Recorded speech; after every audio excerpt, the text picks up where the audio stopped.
recording. Stand by. All right, count to 10 and then you can start.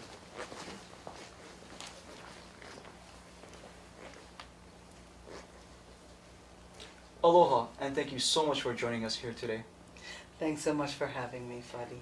We have a lot to go through, but first, we would like to get to know you a little bit better. Could you give us a little insight into your childhood? Well, I grew up moving between Indonesia and Hawaii. My tutu, Wahine and Kane, both lived here, and my brother lived here with them for much of that time. And our mom worked for various organizations, among them Ford Foundation, and did a little work, I guess, for USAID, Bank Rakyat Indonesia, which worked on micro-lending and microfinance in Indonesia, and I lived with her there. Much of that time involved me being homeschooled by our mother, and it was through a US-based correspondence course called Calvert, and so I would learn from her and from books during the day, and once my studies were finished, I would often accompany her into the field, into villages, and work with her around cottage industries and women and men who were doing blacksmithing and basketry, weaving and batik. And then summers would be spent in Hawaii with my family here, and those were wonderful times, you know, the beaches, the mountains, the parks, and we spent a lot of time digging in the soil and in the ocean. Looking back at it now, what was it like growing up with the President of the United States? Well, of course, I didn't see it as growing up with the President of the United States when I was in it. I was actually just a kid who admired, but also was intent upon bothering my older brother, and spent time with a lot of his basketball buddies and his friends, being a nuisance, and did appreciate him as an elder brother. I think about the fact that he was quite young when he was given a lot of responsibility to look after me, and he's the one who taught me how to ride a bicycle, and he took me hiking and did spend time with me and gave me a sturdy sense of family in his presence, even though he was, himself just a kid. During his term as the president, what has been your relationship like? Has it changed? Invariably, something that monumental is going to engender some change in our lives.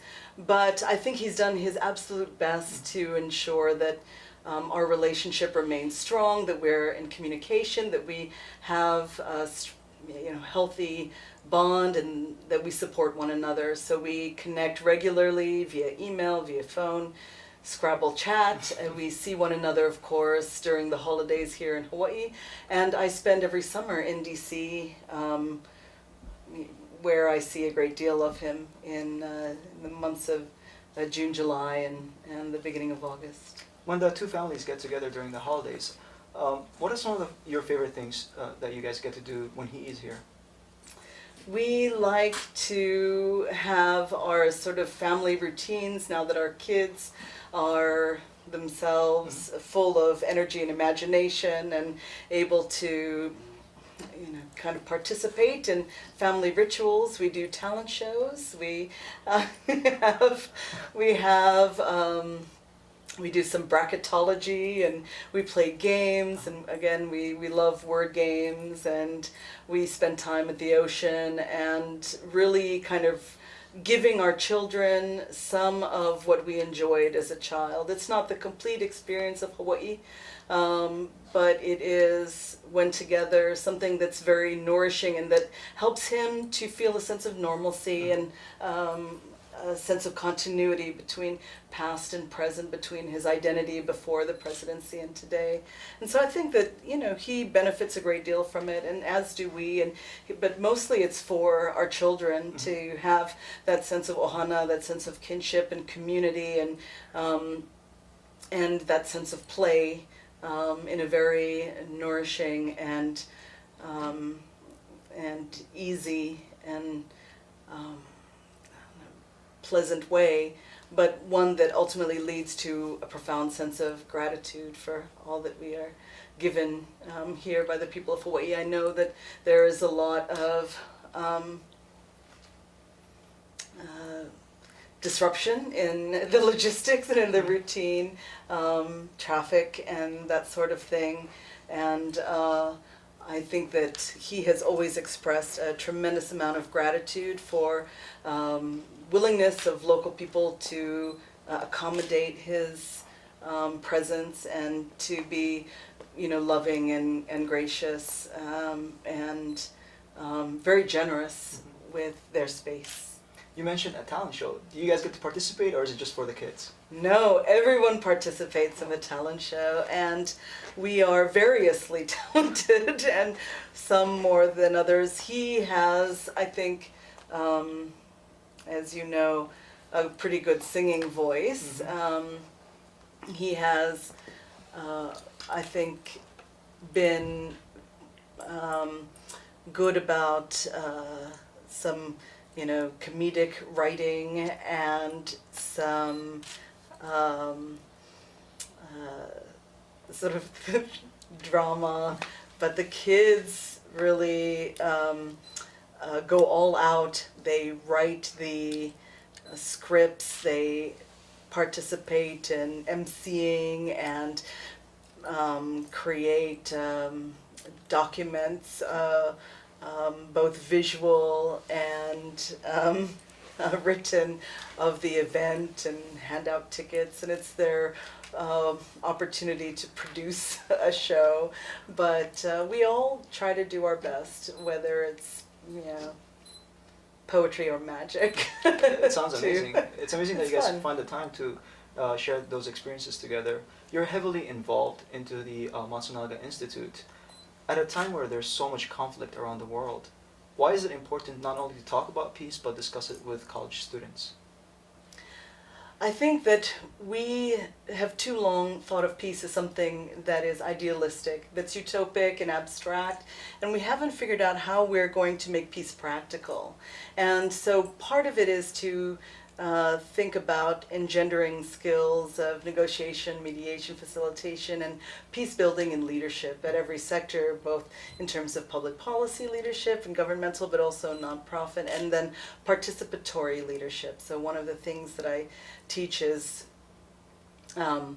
Leadership for Social Change, which is a participatory leadership class that encourages everyone to engage in leadership wherever they are and for a wide variety of purposes. But this idea of having peace studies and conflict resolution be something that we understand as implementable, or it's viable, practical, and necessary on a daily basis is something that I believe our university needs to promote, support, and share. I think that too often the work of the university is about R&D, and it's sort of insular, and it's on campus.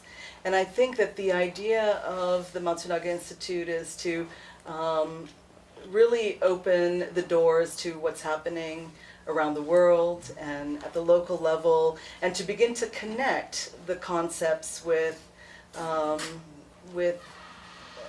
leadership and civic practice, and to think about laws at the international and local level as things that are crafted, but also promoted and revised and implemented in creative ways, potentially to advance the causes of peace building, variously understood. So the idea is that we need to kind of build bridges between our campus and between the community and the world at large. To me, the University of Hawaii is so tremendously important. It's a place where I received 2 of my degrees. My mother received 3.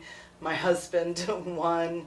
we've both worked here. I've been teaching at the UH Lab School or the University of Hawaii, and sometimes both simultaneously since 2000. And so for me, this is really home in terms of employment, and Hawaii is my home, and it's a place where I want to raise my children, and I would like to see there be a lot of flow, a lot of communication and a lot of impact between the University of Hawaii and the community. And there are certainly opportunities in abundance and needs that are felt. We have a lot of unresolved indigenous issues. We need a strong place-based education, and we need to be culturally responsive. We need to think about issues of homelessness and inequity. All of those things should be the subject of peace studies, and not simply looking sort of historically at some time in the past that has already closed, but we should be looking specifically at the lessons that have been imparted by history, to be sure, but how we can use them to elevate and fortify the work that we're doing today as an institution and as individuals. In your book, Ladder to the Moon, you mentioned that the inspiration behind it was Suheila's questions about her grandmother. Mm-hmm. How important of a role did she play in you not only choosing a career in Hawaii, but also going into the field of peace and conflict resolution?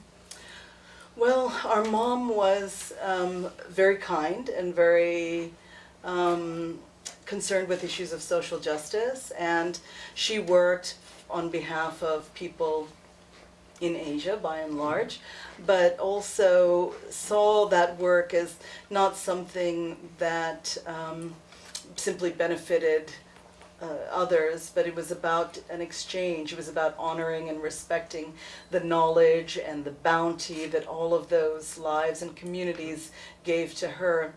I think that she helped us to have, therefore, a healthy respect for both service and also this idea that we have so much to learn from others, and that we have to remain open and humble, open to dialogue, willing to potentially amend our thinking, but also staying firm with regards to what she called the non-negotiables of compassion and sort of shared understanding. And she recognized that we are intertwined in our lives and in our futures, and our vistas should therefore be more encompassing, and we should learn from multiple perspectives. And that's what the children's book is about, and that's what I endeavor to teach our children, and to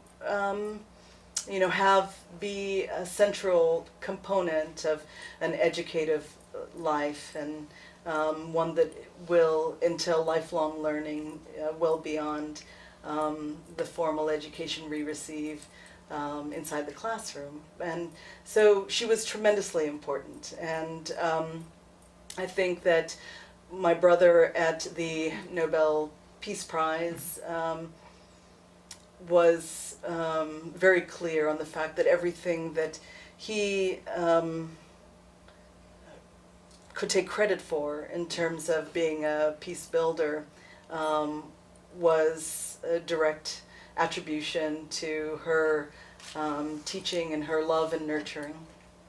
Following her steps into the field and teaching, what has that experience been like for you now that you begin as an assistant professor at the University of Hawaii? So right now I'm a specialist. I'm the director of community outreach and global learning for the Matsunaga Institute for Peace, but I was and will always be an instructor in the sense of wanting to work with students. And I feel that there is nothing more privileged and more interesting and exciting than working with students and helping them to shape their agendas and their goals, and to have them bring their stories, their oral histories, their identities to bear in thinking about new ideas and in sort of creatively and innovatively crafting opportunities for the future. And so for me, that sense of gratitude, I think, is entirely undiminished. And whether I'm working with high school or middle school kids, which I did in the beginning of my career, or working in the College of Social Sciences, which is what I'm doing now, I really value the potential of formal education, especially when it is connected to the community and to cares beyond the four walls, and when it endeavors to help us to understand our humanity and our sense of, our sense of self, but also our practice as members of the community here in Hawaii and in the world at large. What are some of the challenges? You talk about building bridges locally to internationally. What are some of the challenges that you face to talk to students about events that are happening on a global scale? Because we are so isolated, I would imagine sometimes it'd be difficult to connect to students about events that happen on the mainland or the rest of the world. Well, we're not as isolated as we used to be in many ways. So we obviously feel the effects of globalization, both positive and negative in their implications. We feel and recognize that what happens in Ukraine impacts us, whether it's ethically or politically. We understand that the economic health and wellness of Asia has a very strong role in our capacity to craft the lives that we want for our families here in Hawaii. We, in understanding that, I think need to constantly be vigilant about not losing sight of what is valuable in our own backyards.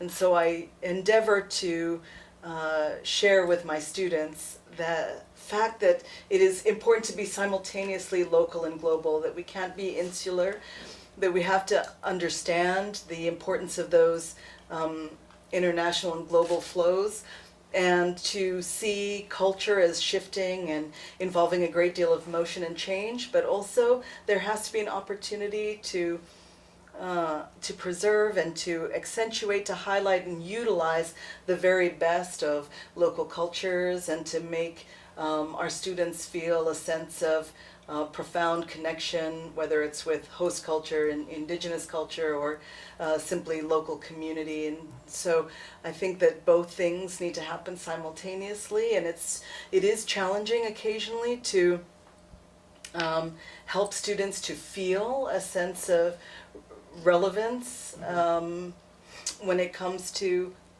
thinking about studies that are international or feel far-flung or far away. But what I do is a so what, which I would love for every teacher or professor to do. And so what is like where you say at the end of a class, so what have we learned? How are we going to use it? Why does it matter? How do we apply it to other things in our lives or to our own lives? And if we can't answer those so whats, I think we shouldn't be teaching it, right? But the idea is to begin to help the students to articulate and to reflect upon their own learning and making it matter from the start, not simply to acquire a degree, but to engage in transformative work while they are still in school.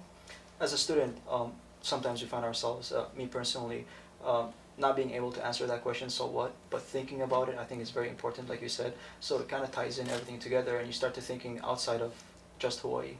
You connect to the rest of the world. Finally, do you have any words of wisdom for the students at the University of Hawaii? I think that the students at the University of Hawaii are in pretty good shape in many ways. I think that, what I would ask of them is to ensure that in a way that is not exclusionary or acrimonious, to make a claim on their education and their right to make it matter. They are in an incredibly powerful place in terms of looking at this juncture in history. They are in an incredibly powerful place in terms of, sort of geographic connection and bridge building. This is a time when we are thinking about being sort of change agents as something that everyone can do. I was talking earlier about how this is in many ways a time where more than ever we have to engage in sort of right brain thinking, innovation and intuition and imagination. And so what I want to see happen is that all the students at the University of Hawaii are contributing very actively to imaginative work in their communities and helping to make Hawaii a place that is healthy and strong for its residents, but also a model of a healthy society that can be used as inspiration for people around the world. This is a time when I hope that the students of the University of Hawaii are working to connect and communicate with people from near and far and helping to craft their own stories in such a way that is really inclusive and powerful and instructive. I'm really excited about our students and what they have to bring and what they're going to build. Some very strong advice. Telling your own story is so important. I agree. Thank you so much for joining us today. Thank you. On behalf of Hui Hoolauna, I'd like to thank you for your time. Mahalo nui. Thanks you. so much. And